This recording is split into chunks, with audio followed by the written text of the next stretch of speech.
the personality does with the practice the same thing it does with everything else, right? It thinks it should be a certain way, like it does with everything else, right? And when it's not that way, it's not working. Oh, if it's not working, then maybe I should stop and calm down so I can practice. No, it's a perfect time. It's the best time of all when you're upset to practice. Why? Because you're upset, because your mind is reacting to what's happening as if it shouldn't be happening, or as if it should be different than it is. That's the source of the upset. The truth is, everything is always perfect. Everything is happening the way it's supposed to happen. So it's never that what's happening isn't what's supposed to happen. What it is you think it should be different, and then you have to suffer. It's very important to understand that what we're practicing here is training the mind. We're practicing training the mind. Why? Because the mind's not trained. The mind's untrained, right? The mind's in a condition in which it got downloaded into it, right? A way of existing in the world that is dysfunctional. It got downloaded into it, a way of existing in the world that is dysfunctional. That download happened about 18 months, when you were about 18 months old. That download happened, right? That download was when you got a name, when you were told that's your body, and then you started to make stories. Once I had a name, I could start making stories, right? I could tell those stories to other people so that we could agree on our stories, and then they'll be my friends. That's what friendship is. And to the personality, friendship is that my friends are people who are like me, right? I heard a guy talk about why he voted for Donald Trump. He said, because he's like me. I don't know if that's good or bad. You have to figure that one out, right? But that's what we call friends. Friends are like us. If they stop being like us, they're not friends. As soon as they're not like us, right? As soon as there's conflict or a disagreement, they're no longer friends. I don't want to talk to them anymore. They trouble me. They bother me. Right? That's the life of the personality.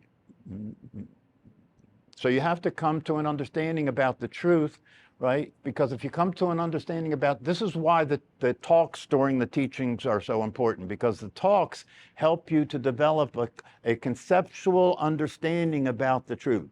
It's not the truth. It's a conceptual understanding about the truth. It's not the truth. It's pointing to what's true, right? And one of the mistakes the personality makes is to think, if I get all the concepts, if I learn all the concepts and I'm able to regurgitate the concepts the way I did in school, right, then my life will work, because these are concepts about freedom. These are concepts about being satisfied, and concepts about being at peace. So if I understand all these concepts, I understand what's going on in my mind, I understand how all this works, then it'll work. Then I'll see. I'll be clear. That's not the way it happens.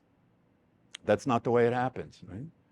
So it is not the case that if you have a clear understanding of the truth, that it'll make any difference. You'll still suffer, right? Because that's just a concept, just like your identity is just a concept, isn't it? Right? Your identity is a self-concept. And the reason it's a self-concept is because it doesn't exist anywhere else except in a concept. The self that you take yourself to be does not actually exist in the world as a real self. It's not awake. It's not alive. It can't do anything. It doesn't see anything. It can't hear anything. And yet you take that to be what you are. It's using that concept, that self-concept that plays in your mind as a program, right? It uses the gates. It uses the senses, right? It uses that, right? And believes that it's aware. It uses the senses to say that they're my senses. It uses the senses to say, I'm seeing. It uses the senses to say, I'm hearing. But it can't see and it can't hear because it doesn't exist, right? And when it's using that to say that it's seeing and it's hearing and it's walking and it's talking and it's eating, and when it's using it to do all that, right? It's putting the personality in front of the truth. It's putting the personality in front of the awareness, right? And then the personality says, I am aware. It sets itself up conceptually in front of the truth of awareness and says, I am aware, right? And so I am aware of what's happening, right? I, the personality, am aware of what's happening, and I am a physical body, right? So the only reason that you can get away with that is because you're using the truth, which is the awareness, which is real, which is awake, which is alive. You're using that and taking that to be you when it's not. You as a personality are not awake. You will never be awake. You can't be awake. It's impossible for you to be awake. But you can't help trying to be awake, right? Because you're a one-trick pony. You can't help but try to be awake. So if you hear these concepts about the truth, the personality automatically says, "Oh, that sounds pretty good. I think I'll take some of that. I think I'll do some of that. I want some of that," right? And so you start to practice meditation, right? But most personalities don't have don't have an ability to stay with things very long at all. Have you noticed? How impatient the personality is? Right? That's why Amazon's so popular now, because you can get something the same day. You get something in hours, right? Personality loves that, right? But the personality doesn't love the practice of meditation, because the practice of meditation is a practice in which there's no promise of anything. Nobody's giving you a contract to say if you practice meditation for 2 months, you'll be awake and you will no longer suffer. That's not available in meditation. So one of the things you have to face in meditation is the fact that you do the practice without an attachment to any outcome. You see, if you're doing the meditation practice and you're attached to an outcome, you must fail. You must fail if you're attached to an outcome. Because the experience of being awake itself is an experience in which you're not attached to what's happening, and you're not attached to how things turn out. You're not attached to outcomes. So if you're attached to outcomes, you're trying to use meditation to get something you want, aren't you?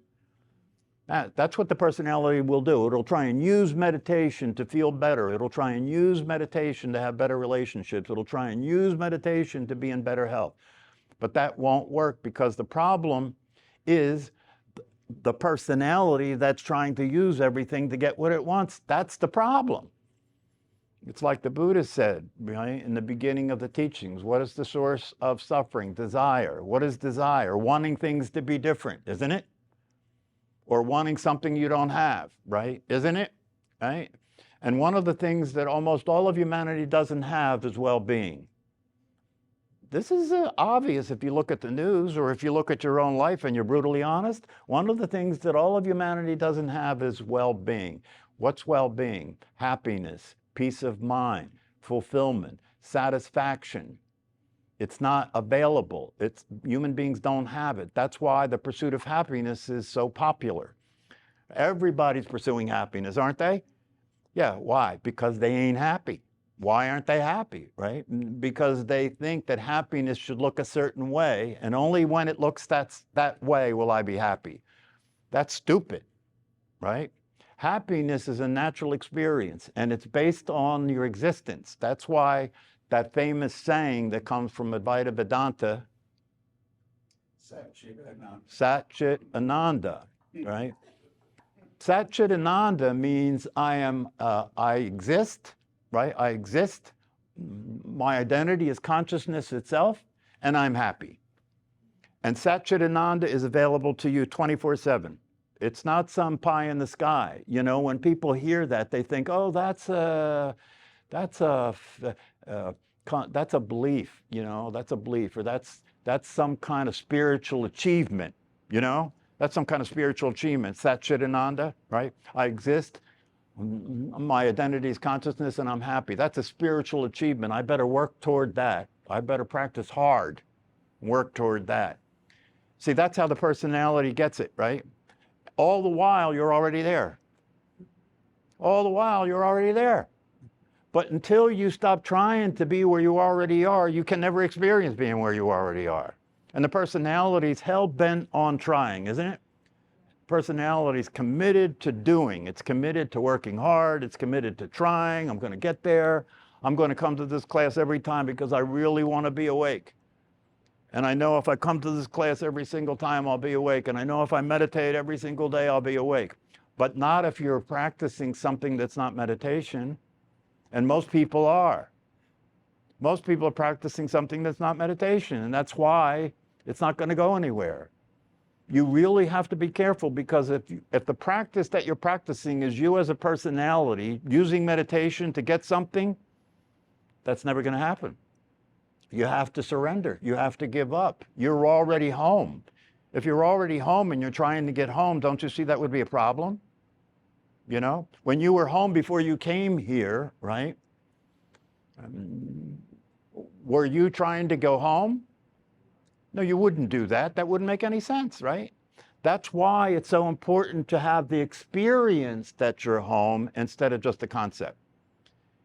If you have just the concept, that won't be real. The experience is real, and the experience is experience of well-being. When you're experiencing your true nature, when you're experiencing the natural state, you're in a state of well-being, which means that you're happy.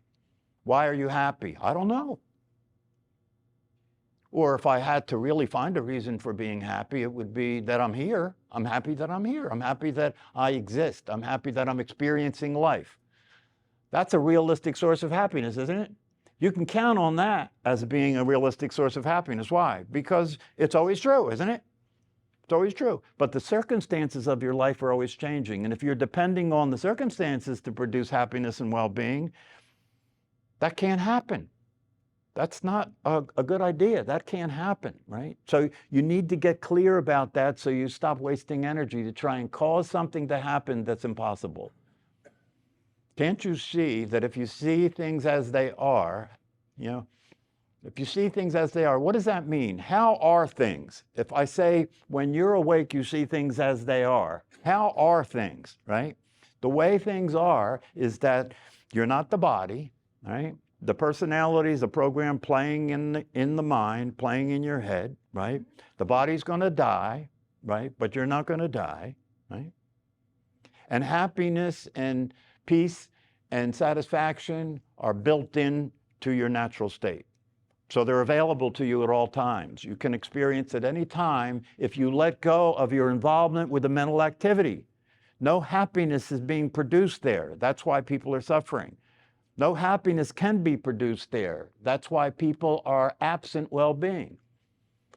But now, if you hear the truth, if you get the truth, it's like Paul Ederman says, if you are served the subpoena, right? If you're being served the subpoena of reality, right? That subpoena is saying there's an opportunity for you to show up in your life as a real awake awareness that is experiencing well-being all the time.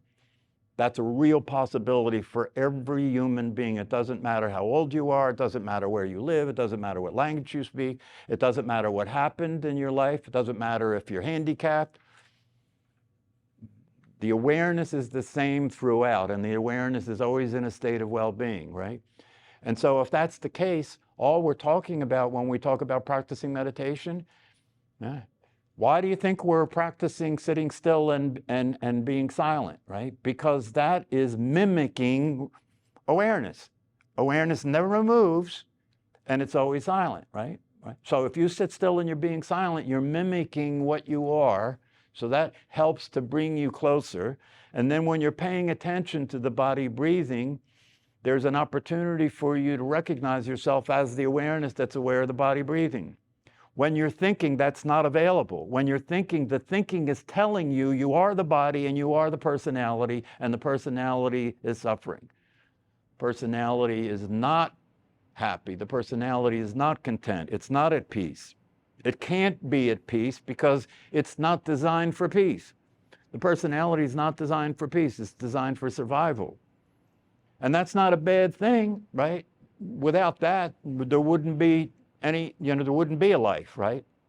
But with that, and without your true nature, with that, and without an experience of your natural state, right? There's no balance with that program that's having you survive, and there's no ability to experience well-being. So I say, if you say you get the teaching, if you say you understand the concepts, then you have a meditation practice, and you have a formal meditation practice, and you have an informal meditation. meditation practice. If that's not the case, you think you understand the concepts, but you don't really understand the concepts. Because if you really understood the concepts, you would understand that you'd have to be crazy not to want to be awake. Because it's available at all times. You'd have to be crazy not to want to be awake. It's not just language. It's not just language. It's not just language. I talk to people all the time that tell me they understand the concepts, and when I listen to their speaking is not clear at all. They're coming from the personality. The personality will have you say you understand the concepts, right? Because it wants to look good. It wants to be a success, doesn't it? It wants to achieve this. It's going to achieve this, right? It wants to do that, right? And if I tell you you're full of shit, the personality will start to, oh, what do you mean? I'm not full of shit. You can't even help doing it. It's a good story. You can't even help doing it. You can't help defending yourself because you feel threatened and attacked because you're identifying yourself as something that you're not. That's what feels threatened and attacked. You know, your true nature is never threatened, as it says in the Course in Miracles. You know, what is real cannot be threatened. Awareness is what is real and it cannot be threatened. What is not real doesn't exist, and your personality is not real and it doesn't exist. So you have to get clear. If you understand these concepts, you'll be practicing. If you understand these concepts, you'll be practicing. If you're not practicing, you don't yet understand the concepts. So let that sink in. That's what David Rowden is trying to get across. That's why he harps on death, because death's the boogeyman, right? Everybody's, you know, death is the thing everybody's hiding from. Death is the thing everybody's like trying to ignore, trying to stay away from, right? Because they believe it's real. And if it's real, see, if it was real, if death was real, the way people relate to it would make sense, right? Don't think about it. Why think about it? You're just going to bum yourself out, right? Just pay attention to what's happening now. Enjoy your life while you're enjoying your life. And when death comes, death will come. Don't think about it. Don't worry about it. You can't do anything about it anyway. That's the way the personality relates to death, right? So if death was real, that would make sense. The only problem is death isn't real, so it doesn't make sense. And all that the denial and all that avoiding it is unnecessary. It's unnecessary. In fact, unless you can experience death while you're alive, you're not alive. Try and grok that. Unless you can experience death while you're alive, you are not alive. Unless you can. How do you experience death? By practicing meditation. Don't you understand when you move your attention away from the thought process, the personality dies? And that's the only real death. So every time you practice meditation, you die and then you come back to life. Well, do you ever want to keep dying and not come back to life? Yeah, you want to be in the natural state. But that's not keep that. See, you never die. The only death that occurs is the death of the personality. Yeah, that's the whole point. The whole point is what if you believe you're going to die, you have to live your life concerned about that. You do. You do that. You live your life concerned about death every time you get in the car. When that light is red, you don't keep going. No, you're concerned that if you keep going, you may end up being dead, right? Now, you don't look at it that way, but that's what's happening. That's how the program is running, right? It's running at all times as if there are threats all around you all the time, right? And so you have to be concerned. You have to be concerned that I may not be able to see it coming. I don't want to miss it, right? That's the paranoid life of the personality. So what's available through this practice of meditation and through these teachings is that you can relax, be present in your life, and enjoy it.